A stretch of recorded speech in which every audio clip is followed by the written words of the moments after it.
नारे तकबीर। खालिक अकबर का नाम जितना बुलंद है, तमाम मोमिनीन मिलकर हाथ बुलंद करके जवाब दे: नारे तकबीर, नारे तकबीर, नारे रिसालत, नारे रिसालत, नारे हैदरी, नारे हैदरी। सल्लल्लाहु बर मोहम्मद व आले मोहम्मद।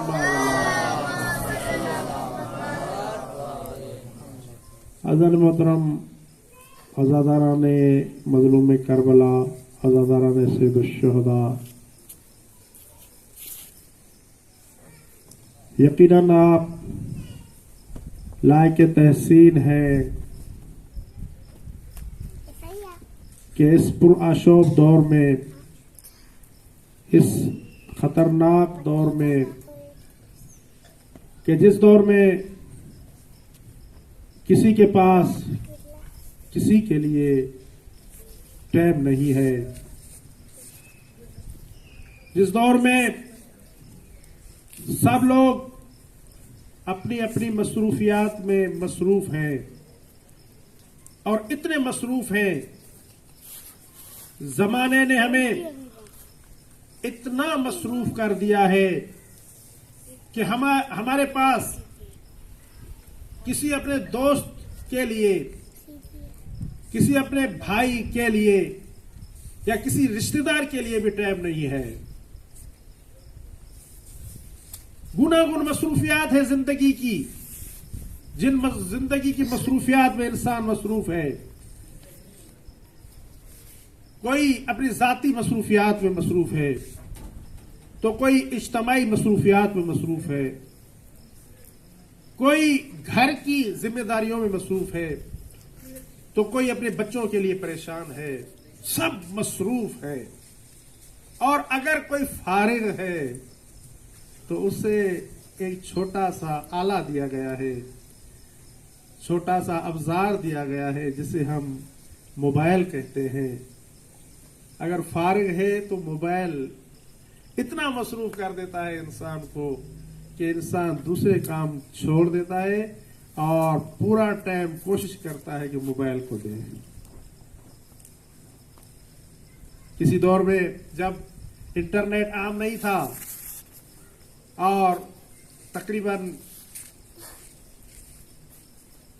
2003-04 की बात है, मैं कुंभ में था, ईरान में पढ़ता था।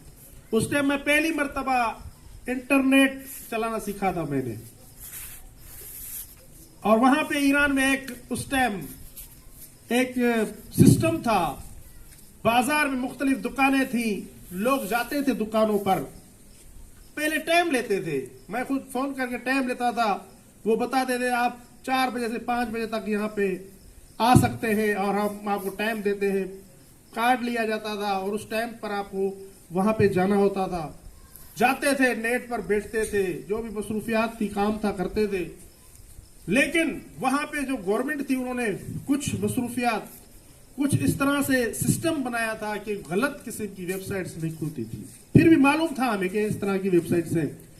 तो जब मैं वापस आया अपने वतन पाकिस्तान, तो हमारे उस्ताद थे, खुदा रहमत करे, मौलाना मुश्ताक हुसैन हिकमती साहब।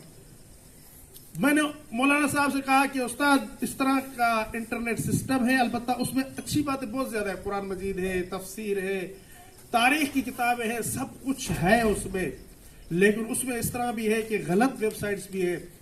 तो मेरे उस्ताद ने उस टाइम मुझे कहा था कि बहुत सी ऐसी किताबें हैं दीनी कि जिसमें बहुत अच्छी अच्छी चीजें हैं, लेकिन लोग उन दीनी किताबों से गलत इस्तेफादा भी करते हैं अमलियात के जरिए से। तो ये इंटरनेट उस टाइम का और आजकल तो आम जाम हो चुका है। इस पुरआशोब दौर में जब किसी के पास किसी के लिए टाइम नहीं है, यकीनन आप बड़े अजीम लोगों में से हैं कि इतने मसरूफ जमाने में अपना टाइम निकालकर जिक्र हुसैन सुनने के लिए आते हैं। अगर आप चाहें तो अपने घर में बैठ सकते हैं। हमसे ज्यादा अच्छे खतीब आपको नेट पर मिल जाएंगे, लेकिन फिर भी आप हाजिरी देते हैं। देखिए, एक मर्तबा होता है ऑनलाइन सुनना, एक मर्तबा होता है खुद ऑनलाइन बैठना। ठीक है, उसका भी सवाब है। अगर आप मोबाइल पे सुनेंगे तब भी आपको मजलिस का सवाब मिलेगा, लेकिन जब आप इजहार वजूद करेंगे तो इसका ज्यादा सवाब है। दुनिया आपको देखती है, दुनिया आप पर नजर रखती है, आपको पता नहीं है। जिस तरह कहते हैं कि शेर को अपनी ताकत का इल्म नहीं होता। ए मोमिन, ए आजादार, ए डाढ़र के मोमिन, तुझे मालूम नहीं कि तेरी कितनी कीमत है।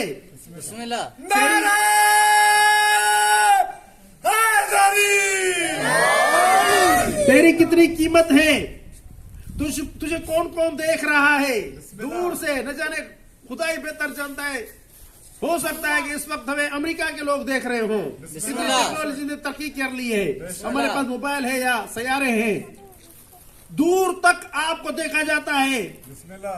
तो आप इजहार वजूद के लिए इस मिंबर के नीचे आया करें, इजहार वजूद के लिए, दुनिया को बताने के लिए कि हमारी भी तादाद है। मुझे अफसोस होता है उन लोगों पर जो कहते हैं हम घर में बैठकर मजलिस सुनते हैं, ठीक है, उसका अजर होगा और यकीनन है, लेकिन जो आप यहां पर इजहार वजूद कर रहे हैं, अपने वजूद को जो जाहिर कर रहे हैं, इसका अजर सब बहुत ज्यादा है। इसलिए मजलिस को कभी भी कम अहमियत न समझना। बहरहाल मौलाना साहब तशरीफ फरमा है, मैं ज्यादा वक्त नहीं लूंगा, बस इतना अर्ज करूंगा कि हुसैन वो अजीम हस्ती कि जिस हस्ती ने अपना सब कुछ कुर्बान कर दिया इस्लाम की बता के लिए।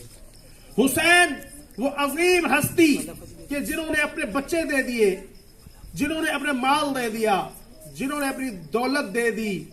क्यों? इसलिए कि इस्लाम बच जाए। अगर हुसैन चाहते तो यजीद के साथ इत्तेहाद कर सकते थे, अगर हुसैन चाहते तो यजीद के साथ इत्तेहाद करके, यजीद के साथ बातचीत करके बैठ सकते थे, लेकिन अजीज दोस्तों ऐसा हुसैन ने नहीं किया। क्यों?